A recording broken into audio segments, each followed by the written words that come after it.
ఓదెల మల్లన్న ఆలయాన్ని అన్ని హంగులతో అభివృద్ధి చేస్తామని ప్రభుత్వం చింతకుంట విజయరమణారావు అన్నారు. పెద్దపల్లి జిల్లాలోని ప్రసిద్ధ పుణ్యక్షేత్రమైన ఓదెల శ్రీ మల్లికార్జున స్వామి దేవాలయంలో ఆలయం చుట్టూ ప్రధాన రహదారి నిర్మాణానికి ₹1 కోటి నిధులతో ప్రభుత్వం చింతకుంట విజయరమణారావు శంకుస్థాపన చేశారు. ఈ సందర్భంగా ప్రభుత్వం విజయరమణారావు మాట్లాడుతూ ముఖ్యమంత్రి రేవంత్ రెడ్డి, జిల్లా మంత్రి శ్రీధరబాబు సహకారంతో దశల వారీగా ఓదెల మల్లన్న క్షేత్రాన్ని అన్ని విధాలుగా అభివృద్ధి చేస్తామని విజయరమణారావు స్పష్టం చేశారు. ఆలయం చుట్టూ రోడ్డు నిర్మాణం కోసం DMFT నిధుల నుండి ₹1 కోటి ప్రభుత్వం మంజూరు చేస్తుందన్నారు. భక్తుల సౌకర్యార్థం ₹15 లక్షల వ్యయంతో నూతనంగా టాయిలెట్ నిర్మాణానికి నిధులు కేటాయిస్తున్నామన్నారు. ఈ పనులను రాబోయే 30 నుండి 45 రోజుల్లో పూర్తి చేస్తామని హామీ ఇచ్చారు.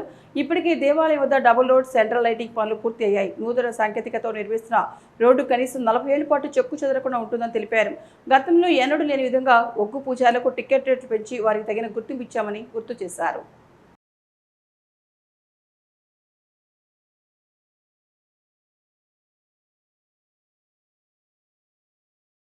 విధంగా అటు RNB రోడ్ నుండి అటు అబ్బిడిపల్లి రోడ్ల మరైతే రింగ్ రోడ్ను DMFT నిధులకు వెళ్ళి ₹1 కోటి నిధులు వెచ్చించడం జరిగింది. దానికి పనులు ఇవాళ మనం శంకుస్థాపన పనులు ప్రారంభోత్సవం చేసుకోవడం జరిగింది.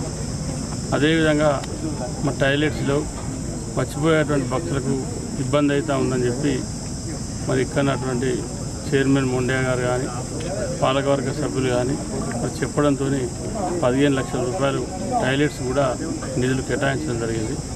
ఇవి రాబోయే ఒక 30 రోజుల నుండి 45 రోజుల ఇది రోడ్డు టాయిలెట్స్ రెండు పూర్తి చేసే విధంగా మనం ఇవాళ ప్లాన్ చేసుకున్నాం. తప్పకుండా దానికి అనుగుణంగా చేసేటువంటి ప్రయత్నం చేస్తాం. మరి ఇప్పటికే డబుల్ రోడ్ నిర్మాణం చేసుకున్నాం, సెంట్రల్ లైటింగ్ ఏర్పాటు చేసుకున్నాం.